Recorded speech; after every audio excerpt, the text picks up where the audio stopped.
কোরআনে থাকলে তো ফরজ দিতে কই, কথা কর না? যদি কোরআনের আয়াত দিয়ে মিলাদ কিয়াম প্রমাণিত হইতো তো ফরজ দিতে কই, সবার জন্য কোরআন লিখতো। বুঝছেন কথাটা? যদি কোরআনে মিলাদ কিয়াম থাকতো তাহলে কারো কোনো উপায় আছিল?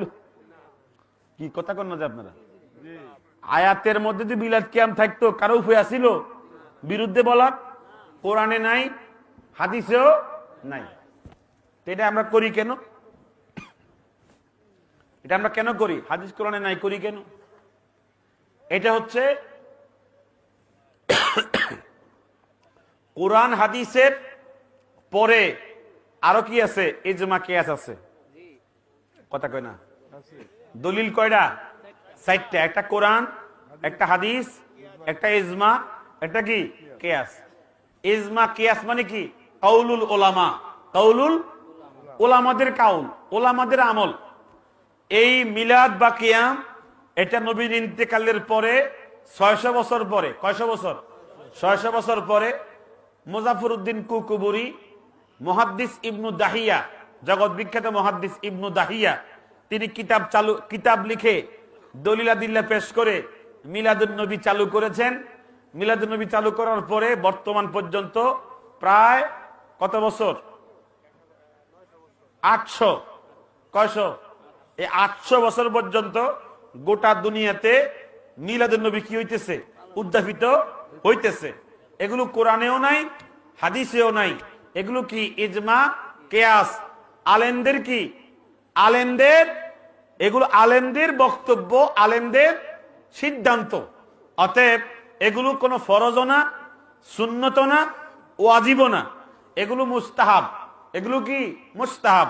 কেউ মিলাদ করলো, মিলাদ পড়লো, রসুলকে কিয়াম করে সম্মান দিল, তিনি আত্মিক শান্তি পাইল, আর এর মাধ্যমে তিনি কি হইল?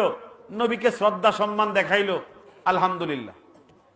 আর কেউ করলো না, করে নাই, অভ্যাসে নাই, ছেড়ে দিছে, কোনো কি হবে না? গুনাহ হবে না।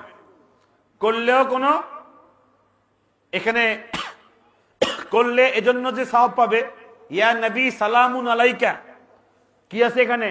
সালাম আছে, সালাত আছে। এগুলো পড়ার কারণে সওয়াব পাবে। আর তাজিমের কারণে কি পাবে?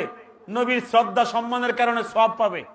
কিন্তু না করলে, এটা ছেড়ে দিলে পরে সে পাপী হবে, জাহান্নামী হবে, গুনাহগার হবে, তা কোনো বলা যাবে না।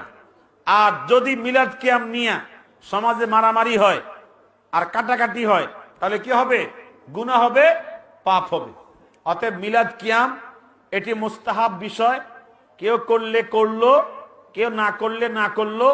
এটা নিয়ে মারামারি ঝগড়া করা সম্পূর্ণ কি? হারাম। সম্পূর্ণ কি? হারাম। নবীকে সম্মান করা, দাঁড়ায়া সম্মান করা, এই বিষয়ে হাদিস আছে। কিন্তু ইয়া নবী সালামু আলাইকা, এই সময় দাঁড়াইতে হবে এমন কোন হাদিস নাই। নবীকে সম্মান করে দাঁড়ায়া যাওয়াটা কি আছে? হাদিস আছে। বা ওয়ালাম্মা তাম্মা মিন হামলিহি সাল্লাল্লাহু আলাইহি সাল্লামা, এইভাবে পাঠ করা, তাওয়াল্লুদ পড়া, মিলাদ পড়া, এটা হাদিসে নাই। কিন্তু অন্যান্য শব্দে কি আছে? মিলাদের কি আছে? হাদিস আছে। মানে মিলাদের ব্যাপারে অনেক হাদিস আছে। আমাদের পদ্ধতির মিলাদের কোনো হাদিস নাই। অন্যান্য হাদিস থেকে আমরা কিয়াস করে এটাকে মুস্তাহাব বলি। কি বলি? মুস্তাহাব বলি। সত্যিকারের মিলাদ হচ্ছে যেগুলো হাদিসের কিতাবের মধ্যে আসছে। নবীজি নিজে বলেছেন, ফা বলিতু, আমি জন্মগ্রহণ করেছি ফি ইয়াউমিল ইসনাইন, সোমবার দিবসে। এই কথাগুলো হাদিসের শব্দ। কিন্তু ওয়ালাম্মা তাম্মা মিন হামলিহি সাল্লাল্লাহু আলাইহি সাল্লামা, এগুলো হাদিসের শব্দ না। এগুলো তাওয়াল্লুদ শরীফ, জন্মের কাহিনী। এগুলো মুস্তাহসান, মুস্তাহাব বিষয়। এগুলো হাদিসের ভাষ্য নয়।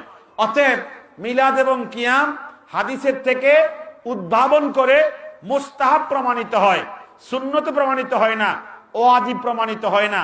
অতএব এগুলো মুস্তাহাব, মুস্তাহসানের জায়গায় রাখলেই সবচেয়ে ভালো। এগুলো ফরজ, ওয়াজিবের জায়গায় নিয়ে গেলেই মারামারি হবে। কথা কোন ঠিক কিনা? যাক, বুঝলেন?